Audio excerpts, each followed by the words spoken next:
welcome to a new Harry's Garage video, and today's car is this Maserati Merak SS. This one registered in 1981. I think it was actually built in 79, we'll come to that later. But at this period, this car was conceived at Maserati under Citroen control. Citroen owned Maserati from 68 to 75, and the Merak appeared initially in 1972. And I don't know, it's always had a certain appeal, this car. It's a V6 mid-engine car, and it uses the same V6 as in the Citroen SM, but enlarged to 3 litre for the Merak. It also uses the same gearbox, so they basically took the Citroen SM drivetrain and shoved it in the back of this car. Now, the SS added more power, 30 horsepower.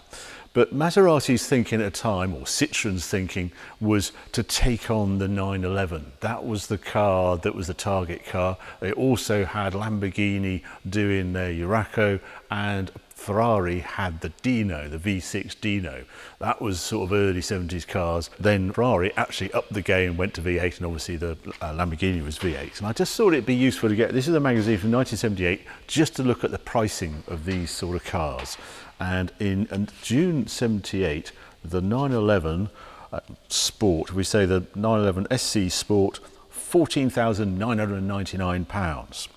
If I want this Maserati Merak, then it's £14,888, so £111 cheaper.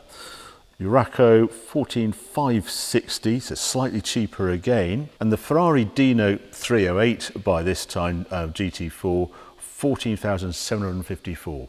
So this was a junior level. The Countach was about 26,000, as was the Porsche Turbo, and the Ferrari Boxster, well, that was £28,000. So they're completely different league. This was a junior mid-engine supercar, and I think it's absolutely stunning design by Giugiaro, and it was sort of based on the Bora. Anyway, let's go and have a closer look. It's obvious you can see the Maserati Bora influence from the front. The Bora actually arrived a year earlier, but I think this is actually, the Merak is the neater design of the two. And you can tell an SS version by this black grille on the bonnet. The engine radiators are under there, and then they vent through here. So lots of hot air coming up there. Flick up lights, obviously pop-up lights at this time, and quite an aggressive little front spoiler here, because this is a 154 mile an hour car. Even though it's the V6 version, it was a pretty quick car. Then this lovely design Campagnola wheels on it. This has got slightly oversized tyres on the front. They should be 195. This has got 215, the Michelin XWX tyre. Around here, you see Giugiaro design, you can almost see a bit of Miura in here with this door, the way that works. And if I open that up, this is actually a door frame sort of dropped in. The actual frame of the door does not continue along the top. This frame just is there. Slightly annoying when you're driving this car, this mirror is in the wrong place. It should be there, so you view it through here. As a driver, you actually have this crossed sort of quarter light right in the way of viewing. And if you look inside, briefly, I'll show it this better when we're outside, but it has rear seats. This is known as a 2+2. I suppose they did that because they had their arrival in the 911, and that obviously is 2+2 seatings, but pretty plush in there really, and very comfortable. We'll come to that, as I say, when we take it outside. And then the big difference between the Bora and this Merak is it has the so-called flying buttresses. Unlike the Jaguar XJS ugly sort of solid ones, these are actually removable, but they just trick the eye, rather than having a sort of van-like sort of look, to trick the eye to be this fastback look, when the Bora was a glass canopy and glass windows at the side there. This one has a regular engine cover, as you see there, come around the back, and then the quad exhaust as you expect, and the badge in Merak SS. Anyway, let's have a quick look at the engine. It's the same switch as on the Espada, that as well. And then this comes up, no struts on here, just has a support. There we go. I'm going to take the spare wheel out, which was a space saver. One of the first times we had that. Oh, there we go. It's steel, so quite heavy as well. American cars apparently didn't get that. And there is the V6 tucked right at the back there, and just see the cams there. It's quite a compact unit, and it's very over square. So the stroke was the same between this and the SM. They just increased the capacity of 2.7 to 3 litre by bigger bores. It breathes also through here, and an SM gearbox. I suppose the difference you sort of see, it's longitudinal the way it's laid out. So just like the SM, while cars like the 308 etc were transverse, the V8 was transverse in the car, not so with this one. But it has the Citroen sort of hydraulics on it. There's a pump here, there's air conditioning here as well as standard on this car. So it's got this Citroen pump that actually powers the clutch of all things to make the clutch action easier, and also the brakes. Whether that's a good idea or not, I'm not so sure. We'll discuss it more when we're out driving. But a lovely V6 quad cam, doesn't rev particularly high. It just suits the car and it gives it real character. Quick look up the front, and yeah, a surprising amount of space in there. Really deep boot. I've got a toolkit, I've got various things, I've got a jack and a few spare belts and things, but really quite a deep boot, and slightly lost a bit of space because of the way they vent the radiators up through the bonnet here. But yeah, a proper usable junior supercar. Anyway, what it's all about is the driving. Let's take it outside now.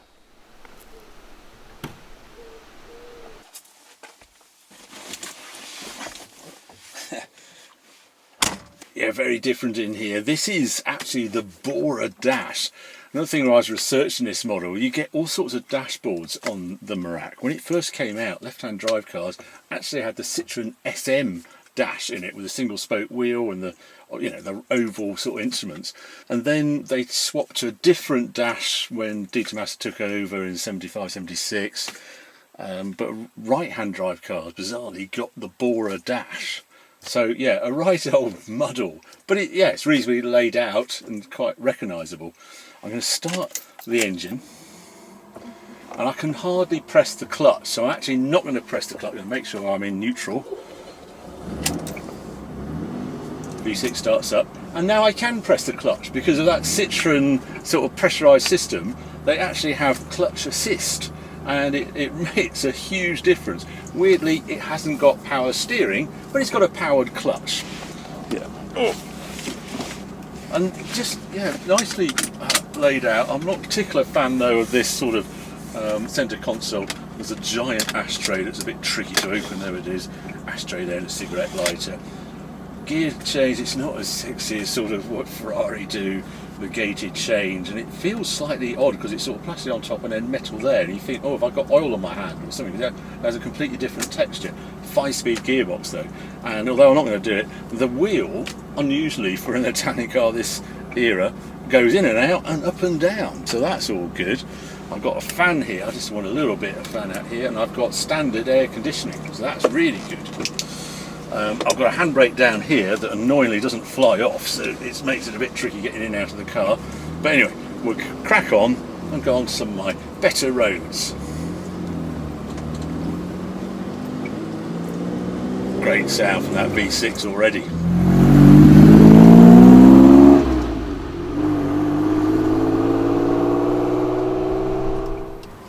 I guess the first surprise is how civilised it is in here.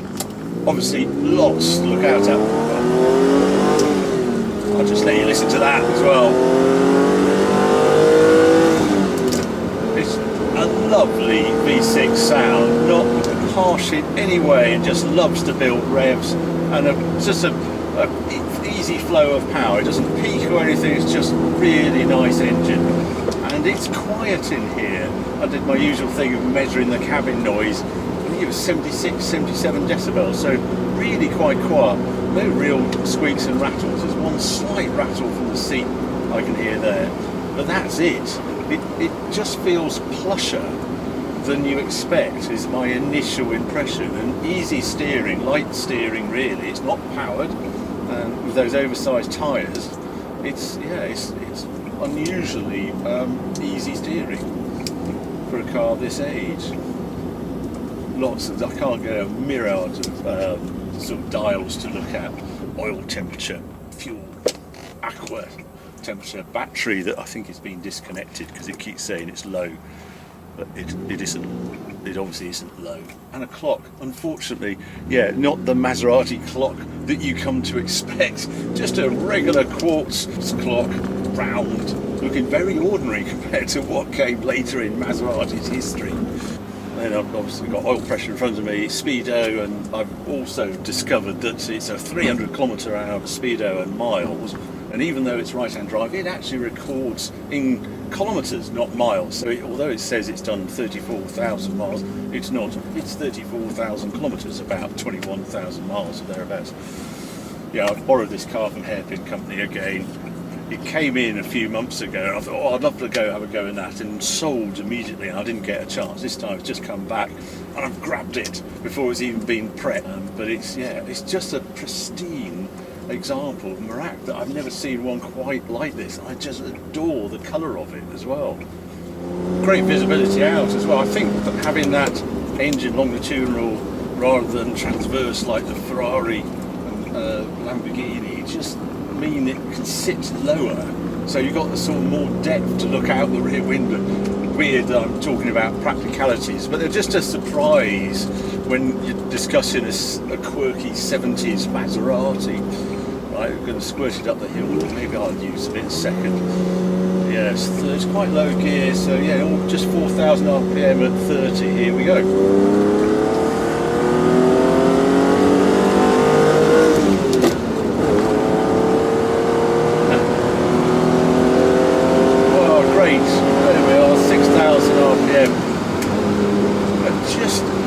Speed, really easily. It's not uber quick car like this. I should know, I think it's around 7 seconds to 60. I'll flash up the official time here. Although it's sort of that 150 mile an hour plus performance, well, that comes because it's quite slippery and quite small. But it doesn't, it's not particularly lightweight, although the SS was 50 kilos lighter than previous Meraks. This one is just under 1,400 kilos, not particularly light. But that V6 does give it this extra space in the back rather than being the V8 borer. The one thing I wish it had were the seats out of the borer. They're the best looking seats of any car. I'll drop a photo in now. They're just spectacular, like Eden sort of chair, just reclining sort of deck chair look.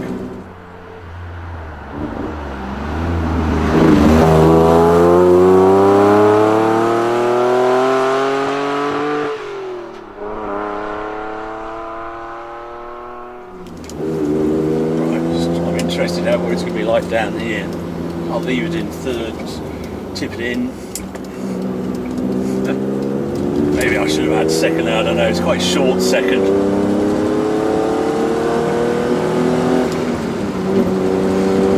Yeah, rides as well. I suppose you've got those really quite tall tyres, 70 series tyres. It's so different today. It's relatively stiffly sprung. Not a lot of body movement, but just controlled. Yeah, really nice damping on this example as well. Very unlike the feel of a 308 actually. I haven't driven a V8 little baby Lamborghini for a while now, but I have to say I don't have fond memories of it. It felt very loose, engine felt a bit underpowered, it didn't sound as good as this, so whether I just had a bad example. Really quite nice down here. The typical Maserati, it just feels, yeah, more GT than uber sporty. But then that's part of what they did in this era. These cars were to be used. They almost expect to use it on a daily basis. Of course, there was no thought of lap times. Maserati, even though it had that racing pedigree, all their testing was on road, not on track.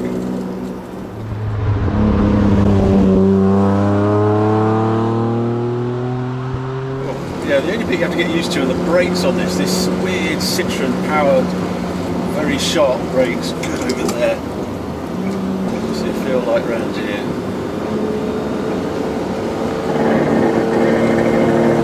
Don't know what that is. Yeah, I feel okay around there actually. It's sort of low mass, easy to read. Suspension does move. There isn't a massive amount of roll control. Just nice to flow down a road like this.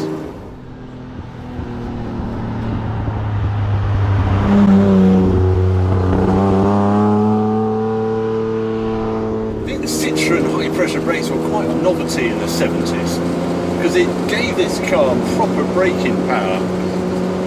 Right, there's nothing behind. If I just brake hard now, wallop! Whoa! I mean, unheard of braking for this sort of car, for the amount of pedal pressure I'm using. You couldn't get that sort of power from a servo system. They do take a bit of getting used to, because it's bizarre in a car like this. Also, the powered clutch you almost don't notice. It just had a nice light clutch action. And the big surprise to me is the power steering, or lack of it. But you'd never guess from where I'm sitting. It's even at parking speed, it's lighter than you might expect. I think the only thing I saw an article by John Mars, he didn't like the powered brakes because they were hard to heel and tow. There's some bent up here. I'll just try that as well. But yeah, it's an interesting car. This sort of quirky. And the 2+2 sort of layout, thanks to that V6 engine being that smaller engine than the V8 in the Bora. There's just power everywhere. There's 3,000 RPM. It doesn't feel overwhelmed at all. It's also worth noting, once Dieter Masse took over in 75, 76 from Citroen, he did de-Citroenise the content on. I think the later Merak SSs that went to the US didn't have the powered brakes or the powered clutch. And I think from 1980 it was dropped from the European cars as well.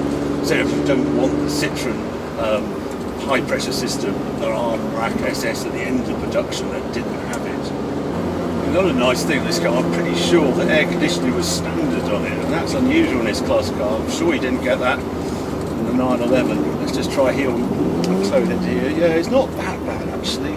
Trail in there in third, and I'll go grab second up there. Yeah, it hasn't got the power to really pull it out of there. Revs cleanly enough though. Yeah, surprising car. Just a very easy-going nature to it, and just easier on the controls as well. So I think that's my light. Slight dislike, seat no support whatsoever. I'm sure I recognise them out of my Espada. They're not sports car seats at all. Comfy, and a surprisingly good driving position, just don't really hold you in place. What else? Yeah, it's not the greatest rear seat, but on the positives, drop dead looks. I think it looks absolutely ace, particularly in this colour.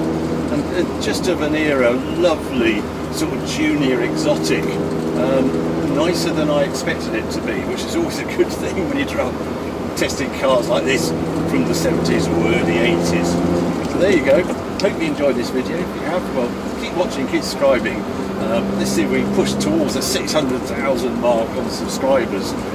Harry's Farm has just gone over 100,000, which I know a lot of you subscribe to, so thank you very much for that.